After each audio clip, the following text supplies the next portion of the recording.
Jared Broussard, and I am the owner of Blink Jar Media. And I am so excited to be a part of this 2020 Digital E-commerce Sales Summit. I wanted to personally thank Jenny Hall and her team and everyone that's involved. And it's an honor for me to be sitting here talking to you. For me, in this topic, we're going to be talking about getting found, driving traffic via Google, and also learning some best practices on how to convert that traffic to paying customers, which I'm sure we all want.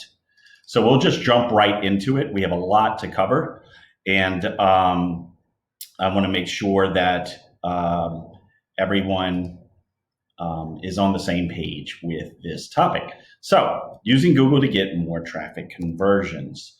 What I wanted to do before we get started was tell you a quick bit about myself, but I know for the most part, you want to get into the nitty gritty, so I'll be brief.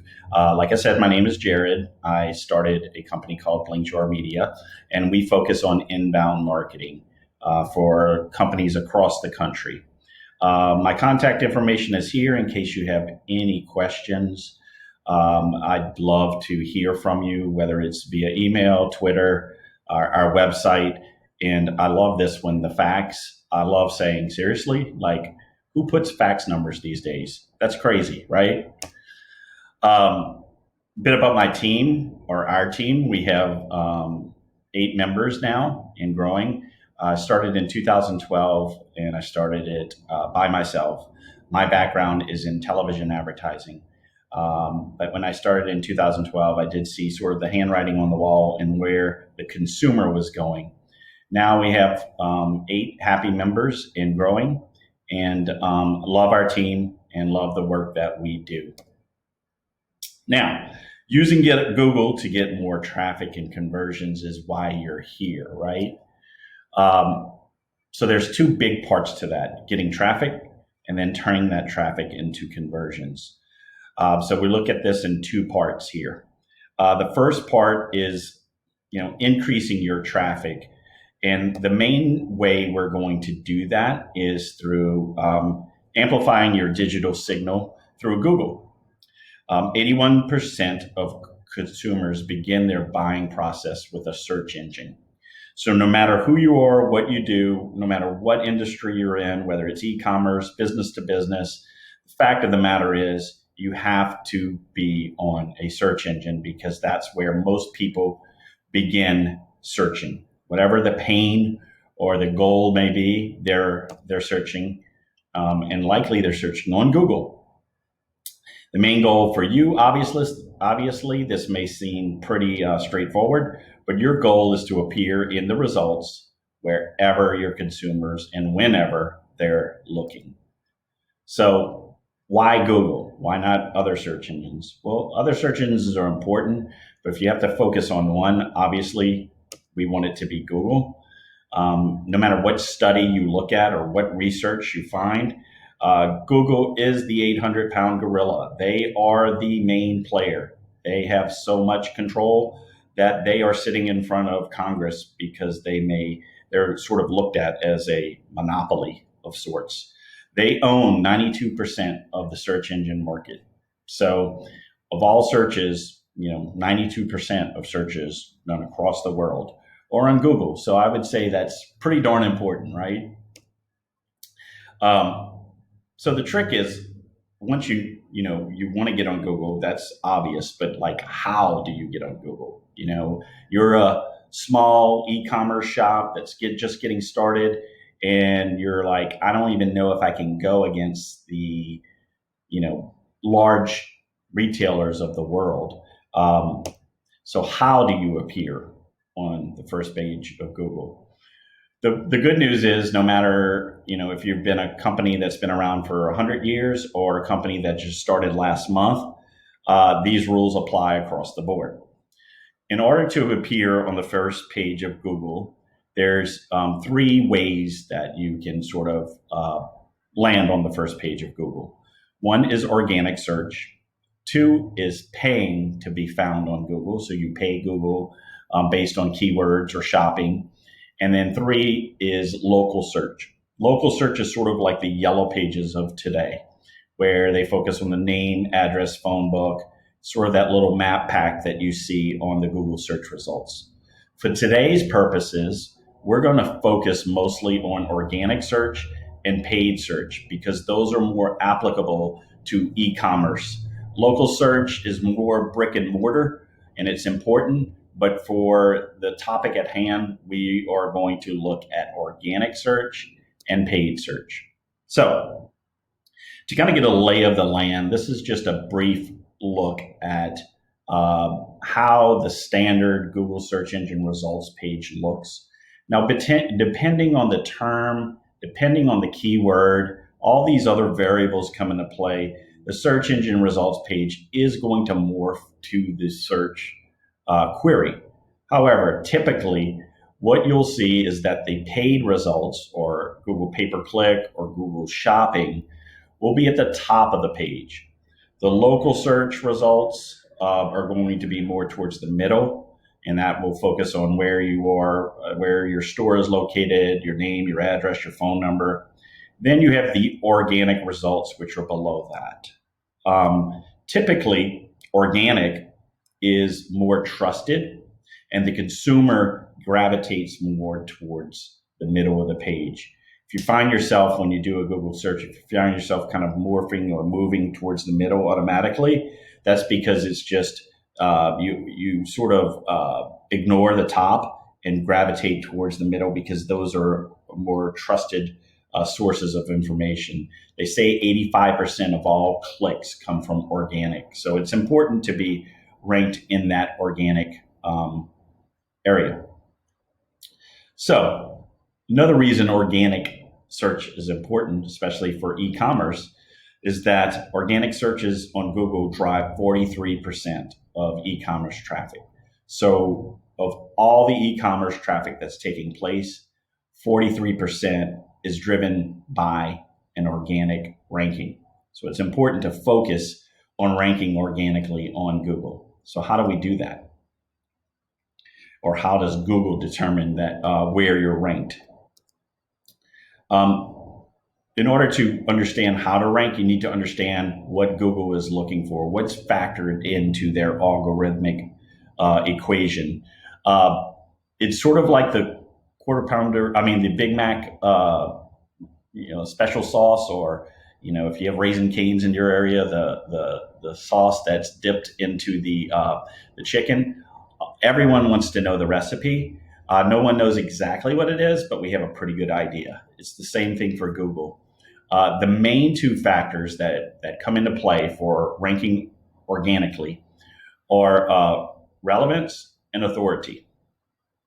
Relevance is basically the measure of how close your page or your website is related to the search that has taken place.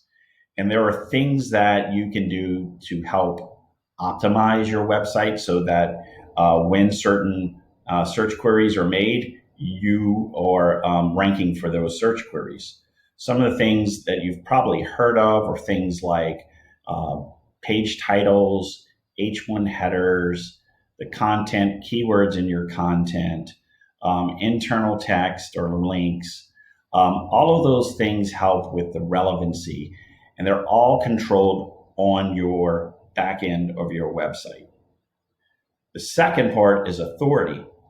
And those are all factors that are actually off page or off your website. And those are the heart of the Google algorithmic factoring. And they're calculated by mainly by inbound links or other websites that are linking back to you. So those are the two main factors, relevance and authority. And they're controlled in two different ways. The relevancy is controlled by what we call on-page SEO, and the authority is controlled by your off-page SEO. And I'll kind of explain what that means. On-page SEO is controlled inside your content management system or your CMS. And it's the practice of optimizing elements on your website. Things like page titles, alt image tags, keywords in your content, H1 header tags. All of those things are controlled within your website, and those are called on-page SEO. These are just a list of some of the things I just named, like your page titles and headers, your meta descriptions, internal linking, high quality content, fast loading pages, and even your URLs. All of those things point back to your on-page or technical SEO, and those all help with increasing your relevancy, which is, again, one of the main two factors in ranking organically. The other factor, and honestly, it's about 80-20, 80% is authority related or off-page SEO related, and 20% is on-page relevancy related. So off-page SEO involves efforts taken outside of your website to improve your search engine rankings. So basically, the main goal for off-page SEO and creating more authority in the eyes of Google is by having other sites link back to you. And the higher authority websites, the higher the authority, the more likely you are going to increase in authority. In other words, if a site like New York Times or the Washington Post or whatever it may be is linking back to your website, that's a high authority website. So it's going to lift your authority, as opposed to a spammy website that has no authority at all. That could even hurt your overall authority. It kind of goes back to the theory of, like, when your mom says, when you were younger, hang out with the people you want to be like, and don't hang out, sort of like you are who you hang out with. So in the web world, you are who links back to you, and that creates authority. So some of the elements of off-page SEO or links back to your website, creating authoritative content, maybe having guest bloggers, building old-fashioned relationships within your market, and brand mentions across the web also help with off-page SEO. So all of these things help with building your authority, and the higher your authority, the more likely you are to rank on Google. So how do you build that authority? What helps? Well, again, no one knows the secret formula, but one thing that we do know is that content is the king. Content helps build authority. This is exactly why you see so many blogs these days. It's not because all of a sudden everyone's this magically, incredibly gifted author or writer. It's because people know that the more content, more authoritative content you create, the more likely you are going to rank for those topics. So content builds authority by increasing the amount of index pages you have on your website. So a blog, for instance, each blog is another additional indexed page on your website. And the way I like to say it is it's like another light signal in the middle of the ocean to Google. Each time you publish a blog on your website, it's another signal back to Google saying that, hey, we're alive and cooking. Here's another authoritative page that we've created. The other thing that helps with building authority and helps inside of with content is that content generally, naturally builds more quality links. So the old adage of the more helpful, useful content you create, the more likely you're going to have people and companies linking back to you. Also, content, quite frankly, solves for the user. And some of the algorithmic factoring of ranking is things like bounce rate and engagement rate and how long people stay on your site. So that the more helpful content that you can use, and the more you can solve for the user, the more likely you are going to rank for that specific topic. And then also the other thing that content does is it builds trust and authority over time. So the more you write about your products, the more authoritative you become, the more likely other websites are going to link back to you. And at the end of the day, the more likely you are going to rank organically on Google. So you say, great, Jared, content, we've heard it over and over. Content is king. We get it. It's almost like, beating a dead horse. But, what do we do? Where do we start? I think that's where most businesses get sort of, confused, and they want to know how they can build content. Where do they start? First place is to have a plan, right? Pick one piece of content format that you're comfortable with and start there. You don't have to be everything to everyone. If it's video that you're more comfortable with, just do more videos. If it's blogging or written word, just do more of it. Over time, you can start adding all other elements. But right now, I would say start with what you feel more comfortable with. And topics can sometimes be sort of more of a dead end, like you get writer's block, or you feel like, oh my gosh, what am I going to write about today? Well, I would say start here. Write about what most people are asking you on a daily basis. And that may seem really elementary and basic, but is the best advice in the world. Take the 10 most common questions that people ask you and answer them. Because if they're asking you, guess who else they're asking? They're asking Google. So if you want to start ranking, organically speaking, you need to start writing answers to all the questions that people are asking you.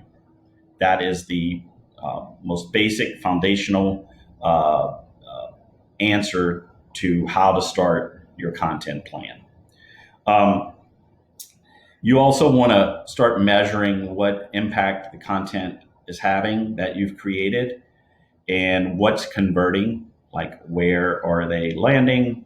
Are they buying your products? Are they converting? Are they signing up for email offers? Whatever it may be, whatever the goal is, make sure that you start doing more of what's converting and obviously less of what's not. And then this is a little bit more advanced or SEO 2.0, but because of the way Google is changing its search engine results page, you need to format your content in a way that is applicable to the search engine results page. And that is in a content cluster or pillar page format, or some people call it the skyscraper approach. And what that is I'll give you an example. No matter what you search on the internet these days, you're likely going to see a Wikipedia in the top results. So if you're searching for a movie star or a movie, whatever it may be, the likelihood that Wikipedia is on the first page and in the top 3 results is very, very strong. And so what we're saying is take a sort of a Wikipedia approach here, where you build, you take a topic and that you want to rank for, and you build sort of a Wikipedia approach where you answer the most common questions. One of the results or examples that we have at our agency, Blinkjar, is for a company called Barrett Distribution. Now, Barrett Distribution is not e-commerce, but the same rules apply here. They're business to business. What they are is a third-party logistics company, and they help businesses just like yours that need to ship products across the country and don't have time to handle all of the logistics, no pun intended, of shipping and order accuracy and all of the other fun stuff that goes with fulfillment. So what we've done for Barrett Distribution is they service some special sectors within the third-party logistics world. And what we've done is built pillar pages for each of those sectors. This is just one of the examples, which is a medical device, which is the medical device industry. So what we've done here, as you can see, is just a sort of a Wikipedia-like or a sort of a frequently asked questions-like approach. But we take a richer, deeper dive into this topic, which is third-party logistics for the medical device industry. But we don't stop there. This is just the main pillar or skyscraper page, and what I want you to be aware of is that the main topic should be the core, the center of your approach, and then we have surrounding, sort of like the spider approach, where the body is the main topic, but then you have individual blogs that ask specific questions or answer specific questions about the same topic. So then you have sort of a broader approach where your main topic is answering, the more generic top level questions, and then your blogs are answering really, really specific questions about that same topic. And then you have the blogs linking back to the main topic and the main topic linking back to the blogs. This approach has helped this company dominate in organic rankings. In fact, not to get too in the weeds, but this is just an example of the software that we use to track their ranking results. And you can see that anything related to third-party logistics or 3PL for medical appliances, medical device parts, all of these are ranked 1 over the last 90 days. So starting July 17th, ending October 14th, this number indicates where they are ranked in Google. So any of these search queries that are related to medical devices and 3PL, you can see they're ranked on the top page of Google. And it's pretty cool to see and watch this grow.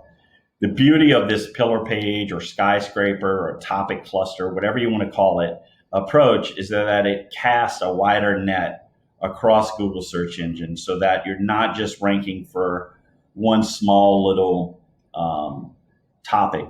You're casting a wider net to rank across Google for this specific topic. And the way to do that is through this pillar page content cluster approach.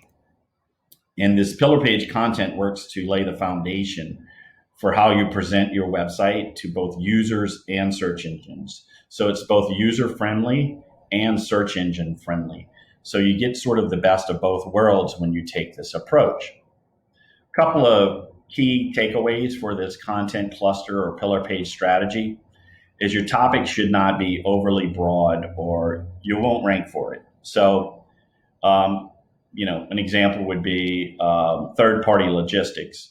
If we were just trying to rank for third-party logistics, that topic's more generic and more generalized, and it's going to be more competitive and harder for us to rank for. So we dug deeper, obviously, and took a specific sector within that industry. So medical devices or third-party logistics for medical devices, sort of a longer tail keyword, more specific, where you have a much better chance of ranking and dominating for it. So think of your company and what you sell and how can you get real super specific with that topic and start writing about that specific topic. And then remember the spider approach where the body is the main general frequently asked questions. And then the blogs serve as like the spider's legs, but they're all connected with links. The blogs link back to the pillar page and the pillar page links back to each of the blogs. So this approach helps you rank organically on Google. And if you have questions about that, I'm happy to answer. This could be a whole nother discussion for a whole nother topic in a whole nother day. So we have to move on. Paid search is the other way that you can be found. There's 4 types of paid ads on Google search engine results page. 1 is pay-per-click, 2 display ads, 3 shopping ads, and then 4 video. We're going to start with the biggest one. Here are some of the examples. Pay-per-click is in this sort of yellow shaded area, and it's more of just the text ads. The beauty of it is whatever you want to rank for, you basically bid on through Google pay-per-click, and you can be at the top of the Google search engine page within almost instantaneously once you pay for that word. Same thing with shopping ads. And the display ads are more off of the Google search engine results page. They are on websites that are within the Google display network. They have the largest display network in the world. So just about any website that serves ads will be a part of Google's search engine network. And these are those ads that sort of follow you around. If you've been shopping, they will follow you around across the web, which is a little creepy on a personal level, but on a marketing business level, it's so sophisticated and cool. And then YouTube is sort of the second largest search engine in the world. It's owned by Google, and it's a great way to show off your product through video. So we'll start with pay-per-click. Why would you want to do pay-per-click? Why use it? Well, first of all, it gets you to the top of Google's search engine results page right away. So there's a sort of a instant gratification there where you start paying Google for the keywords you want to rank for, and you can start to see business happening right away. So it's sort of a sprint, as opposed to organic, which we just went over, is more of a marathon. You have to put more sweat equity into it. It's harder work, but once you earn that ranking, it works over time. But you will not get to the top of the page of Google instantaneously with organic. It's going to take a while. It drives traffic instantly to your website. So if you want to drive traffic, pay-per-click is a great way to start driving traffic to your website. It's easy to track and measure. So all the numbers are there for you in black and white, so you can figure out your return on ad spend pretty quickly. And then it, generally speaking, has a high return on investment. Some quick tips. Again, this could be a whole nother topic for a whole nother day, but we have a bunch to speak about, so I'll be quick here. For pay-per-click, you want to focus on conversions, not clicks. It's easy to get kind of obsessed with how many people are visiting your site, but if no one's converting, then you're just sort of wasting money. I highly recommend that you push people to specific landing pages and not your home page. So if you are running a pay-per-click ad about, handmade leather belts, then you want the page that they go to be about handmade leather belts and not just the home page. The other thing is negative keywords. This is a huge one. And negative keywords are words that could be extremely wasteful for you and could cause you to get to your budget with poor results. It could overspend your money and your budget because you forget to add these. A quick example: years ago we had the agency had a air conditioning and heating company, and when we first started, we did not think about the fact that when people were searching for AC and heater for their homes, or AC and heater in general, they could also be speaking about their cars, like Toyota or Honda or Ford or Chevrolet. And we found out rather quickly that for a residential AC and heating company, we need to add every single make and model of a car or a truck into negative keywords so that when someone types in AC repair for a Toyota, you're not showing up as a residential AC and heating company. Anyone that clicks on that is a wasted spin. So that's where negative keywords come into play. It can save you a ton of money. So I would highly suggest you invest time and effort into optimizing your negative keywords. Also, Google has a thing called quality score, which basically means how your ad and what you're advertising matches with where you're sending the user. The higher your quality score, from 0 to 10, 10 being the highest, obviously, the better. So as you perfect your ads and perfect your landing pages and optimize those and add those negative keywords, your quality score will be closer to 10 than 0. And why that matters is if you have a quality score of an 8 or a 9 or a 10, and your competitor has a quality score of a 2 or a 3, they're going to pay more to be ranked than you will.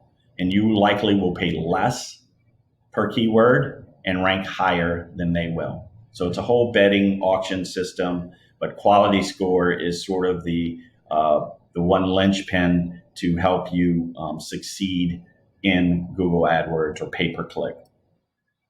The next one is display network. Again, this is sort of those ads that follow you around that are extremely effective. Could be personally annoying, but they're really, really effective. Display ads are the banner ads that you see across the web. They're not going to be on the Google search engine results page, but rather they will be on websites that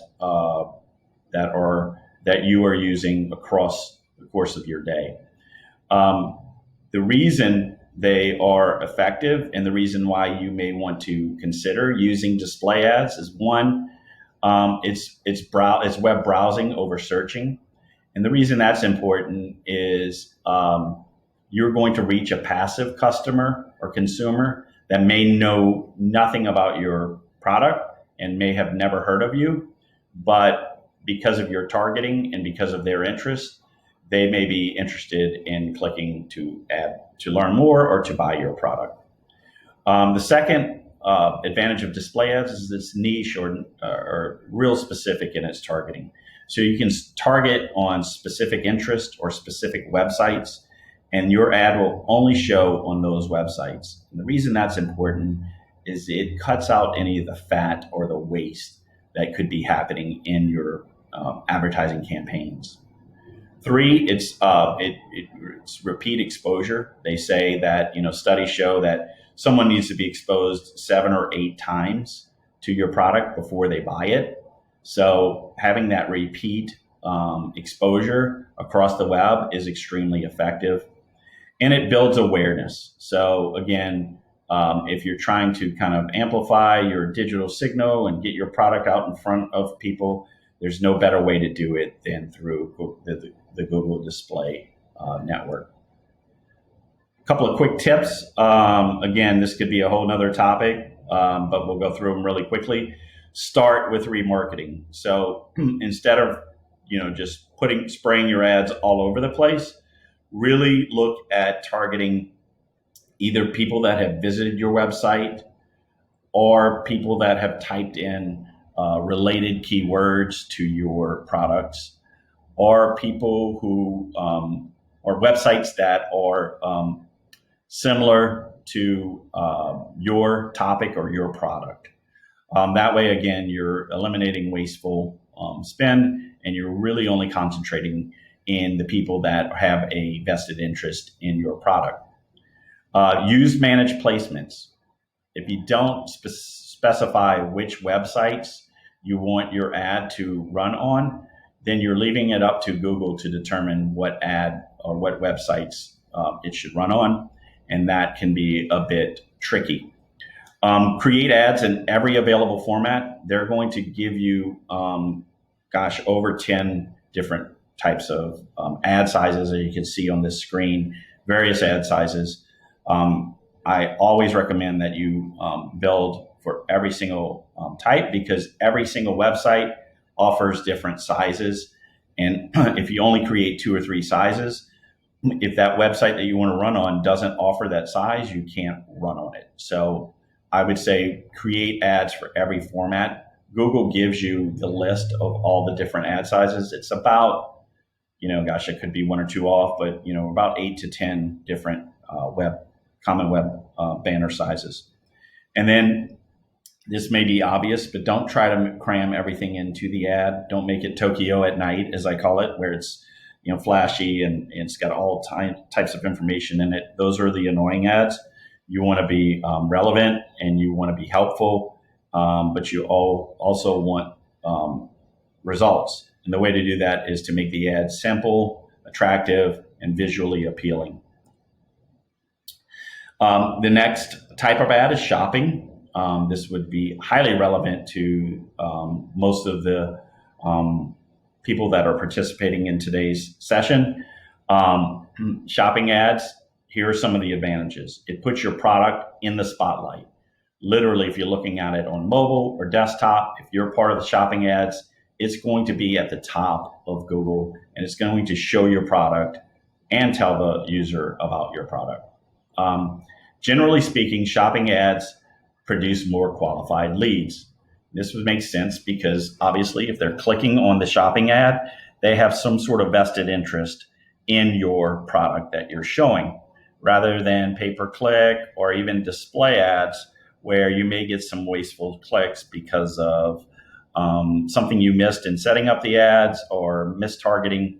More than likely, people who are clicking on your shopping ads have a vested interest. They know where they're going. So it brings in more qualified leads.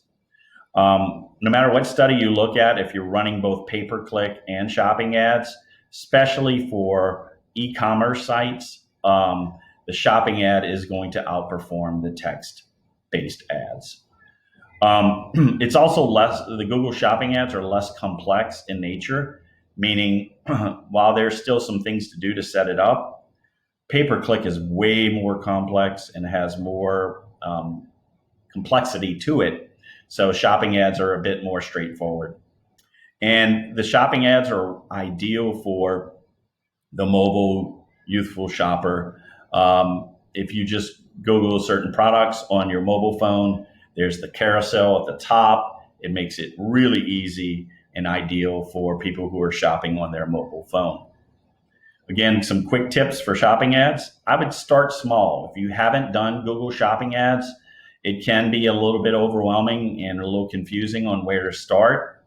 So I would say start small. Take one sample size or one product and just start there and start, kind of doing some A/B testing and grow from there.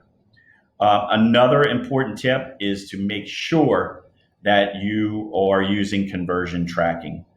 I can't tell you how many times we take over an account and they are running Google pay-per-click ads or Google shopping ads, and they're not tracking the conversions.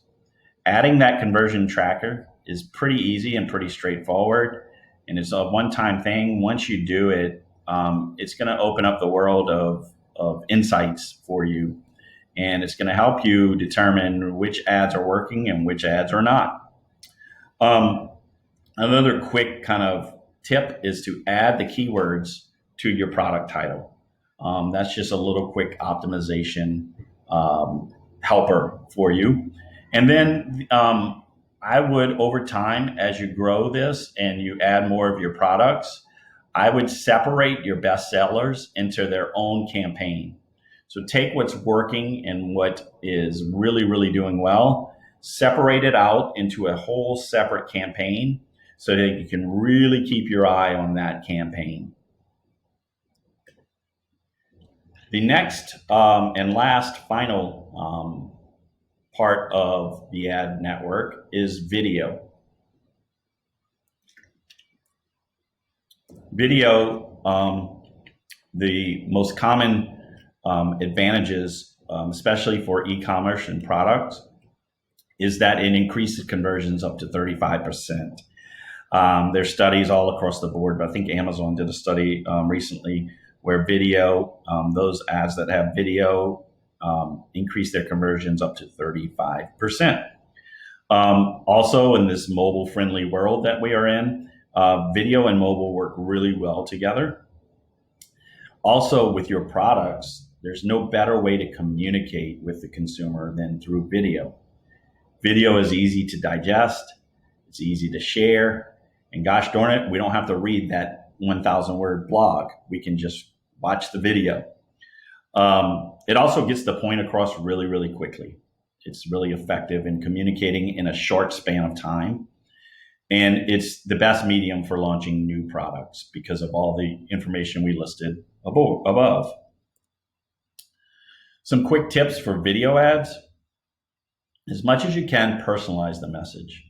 You know, we've all seen the television ads that are more formal or kind of general in nature. With the web and e-commerce, you can make these videos extremely personal, more one-on-one and natural. The other thing is with the noisy world that we're living in, and with, they say consumers are exposed to over 5,000 messages a day, which is crazy to think. You need to capture their attention right away. So you need to have some sort of headline or point that you want to get across immediately in the first 5 to 10 seconds. Also, we talked a little bit about this, but keep it real and authentic. You know, studies show, they did a study on YouTube where they put a $50,000, clean, formatted, greatly edited video against a kid that created a quick product toy review that was just kind of straightforward and natural and just him on a iPhone video. And I'm sure you can probably guess, but the video with the kid and the toy won over the $50,000, polished video because it was more real and genuine. And that's what I would recommend for all of your videos, is keep it real and authentic. The last tip for your video ads is to dumb it down. I don't know how else to say it, but include a call to action. Tell them what you want them to do in a basic way. People want to be told what to do as far as what is the goal of this video. So those are all the tactics for driving traffic. If you follow those directions, if you follow any of the advice that was just given, you're going to amplify your signal across Google, cross search, and you're going to find that you're getting more and more traffic to your website. However, once you get that traffic to the website, what do you do with it? And that's where conversions come in. So there is a book called Making Websites Win. I highly recommend it. I'm not paid to do this and tell you this. It's just personally a book that I read that I feel has helped with website conversions. And it's a greatly detailed book that focuses on your conversion rate optimization on your website. And basically the overall concept is that successful websites don't focus so much on HTML or code or the aesthetics. What they focus on is their consumers. And winning websites are engines of conversion, perfected landing pages, irresistible offers, compelling copy, and streamlined order flows. So basically making it easy for the customers to find what they want and buy what they want. So our number one conversion tip as it relates to once you get people to your website, we always advise our clients to place more emphasis on the long term. It's a long game, not a short game.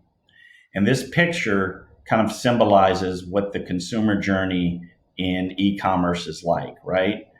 We all like to think that it's a straight line where consumer sees ad, consumer clicks on ad, consumer goes to the website, consumer buys the product. That's a straight line, straight consumer journey. The fact of the matter is, life is not like that. We all get interrupted. We all have 1,000 things going on. And so our journey from first touch to last touch is more of a windy road, right? And so we need to understand that when we're talking about web conversions.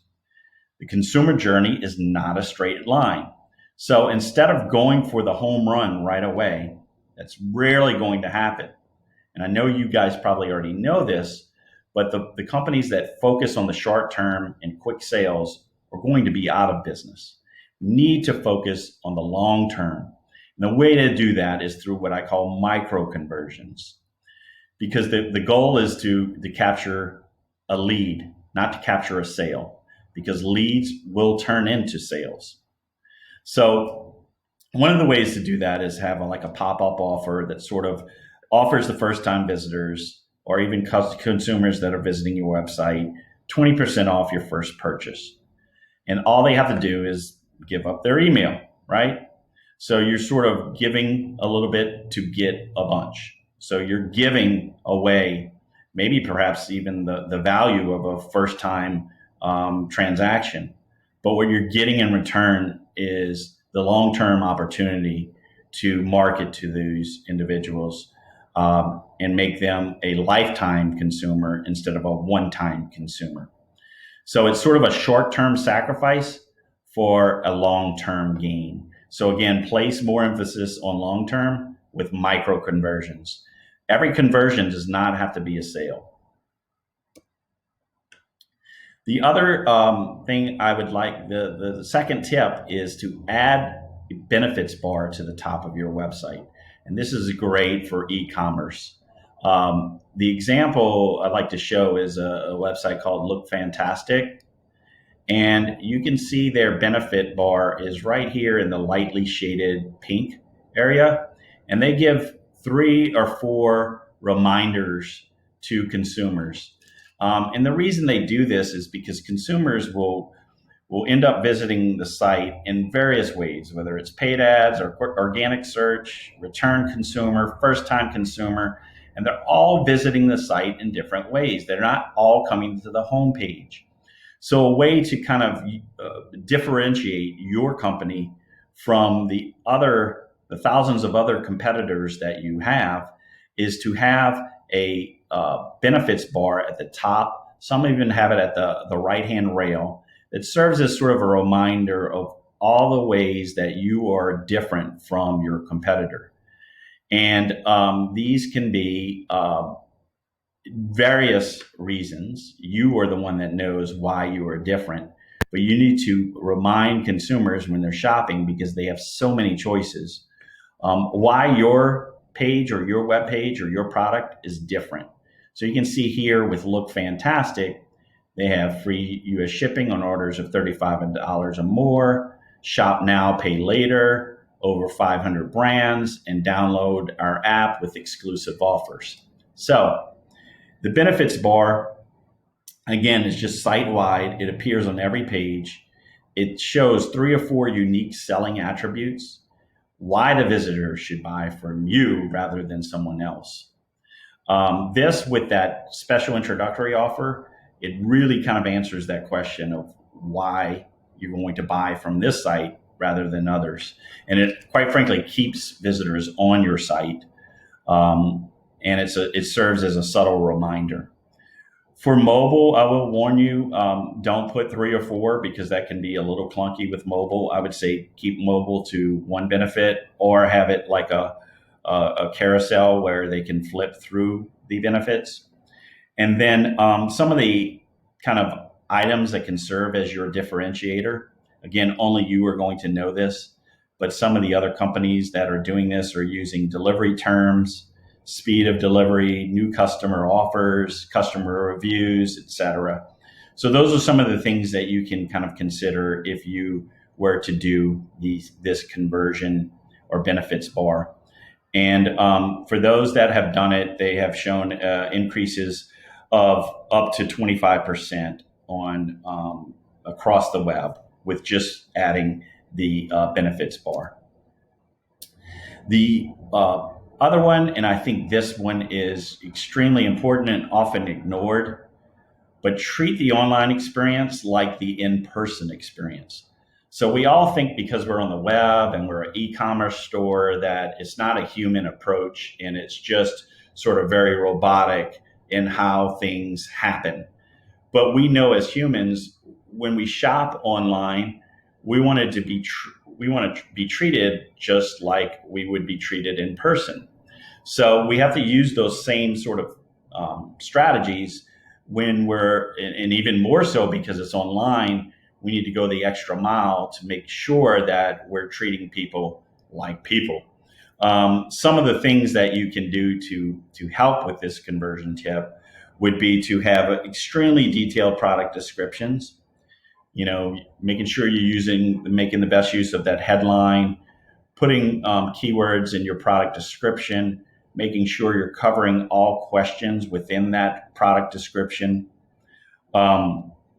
Another thing is just like when you're on Amazon, when you're looking at a product, make sure you have loads of user-generated reviews. It's a great way for social proofing.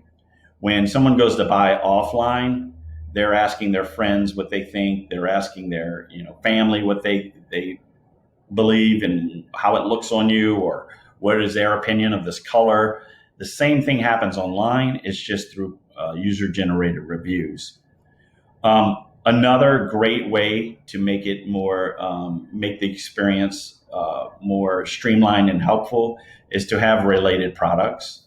Perhaps this product is not exactly what they want, but if you have related products, they will stay on your website and do more research.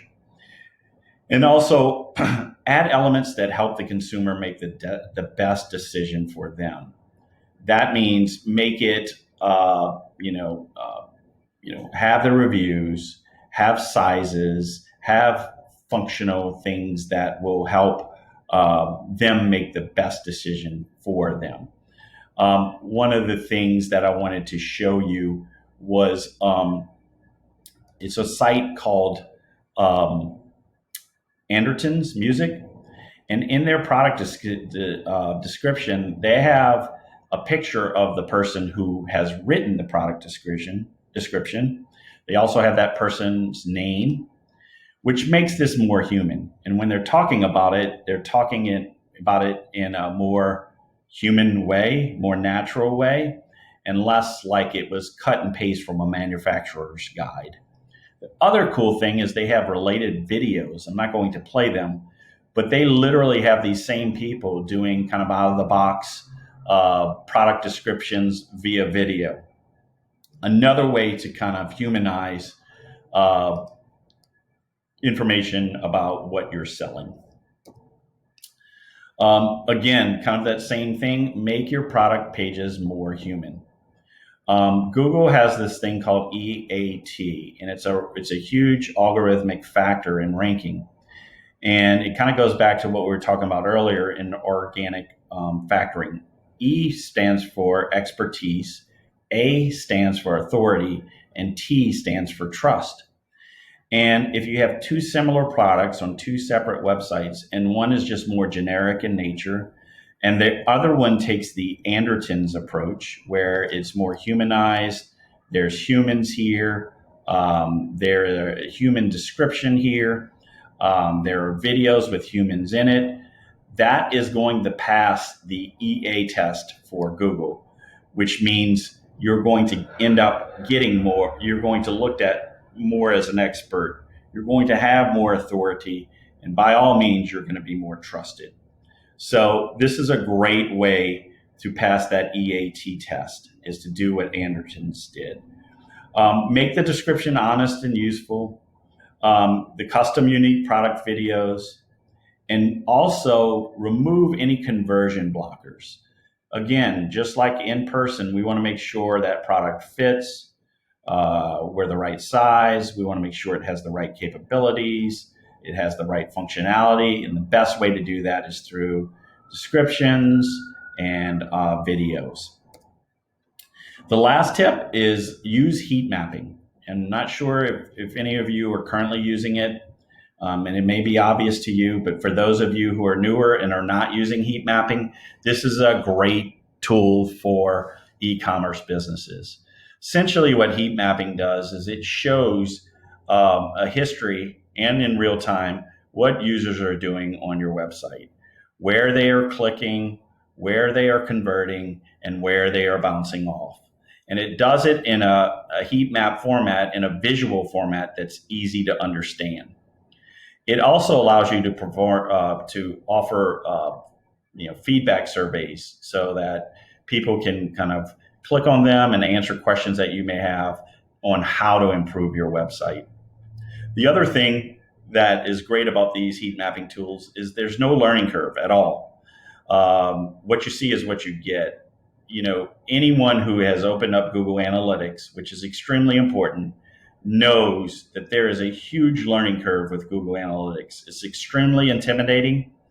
It's you almost get anxiety when you look at it, right? Because it's so complicated. And still to this day, I've been in this business for over 12 years now, and I'm still trying to figure out, there's days when I get confused with Google Analytics. The heat mapping sort of software, because it's visual by nature, it's pretty easy to understand, and it's pretty easy to decipher what is going on your website. And it allows you to make quick, instantaneous changes to increase your conversion opportunities. It also, a lot of times we think because we're in our business, we know what's best. We have all the experience in the world, and sometimes we go by gut feel or just feelings in general on where to put something on your website or how to say something. And general rule that is the number one sin is not to go with feelings. And these heat map tools, the conversions and the decisions made are not based on feelings, they're based on fact. So a lot of times you'll go in with one kind of connotation, and when you go through this heat mapping tool, it will disprove everything that you thought was right. So it's sort of a balancing act, but it's extremely effective, and I highly recommend anyone that is interested in increasing conversions to use these heat mapping tools. I'm not tied to one specifically. There are tons of them. Some of the more popular ones are Hotjar, Crazy Egg, Mouseflow, and Lucky Orange. We at Blinkjar use Hotjar. There's no relation. We just have the similar names, but they're all common and uniform in nature, but they all kind of do the same thing. Lastly, I wanted to wrap up by saying, as an e-commerce company, and this is the hardest thing in the world to do, but it's probably the most important thing to do, resist putting your product before marketing. And yeah, it's easy to get stuck in the weeds, but remember, a mediocre product marketed well can create immense wealth, whereas a phenomenal product marketed poorly will flatline a business. And that line is from 3 Months to Number One book. And if you haven't read it, I highly recommend it. Before I go, I wanted to mention some of the sources that I use for this presentation. Full transparency. I'm a smart guy, but not that smart. These are some of the references that I used for this presentation, just in case you wanted to look more into these. And also, this is a reminder of how to get in touch with me if you want to learn more or to ask questions. I love helping. I'll be glad to help you in any way I can. I am going to put this presentation on our website. It will be found on blinkjarmedia.com/e-commerce. So you can download this presentation. And I wanted to thank you. Again, thank Jenny Hall and her team for having us. And I hope that you walk away with some things to instantly create more traffic and more conversions on Google. Thank you so much.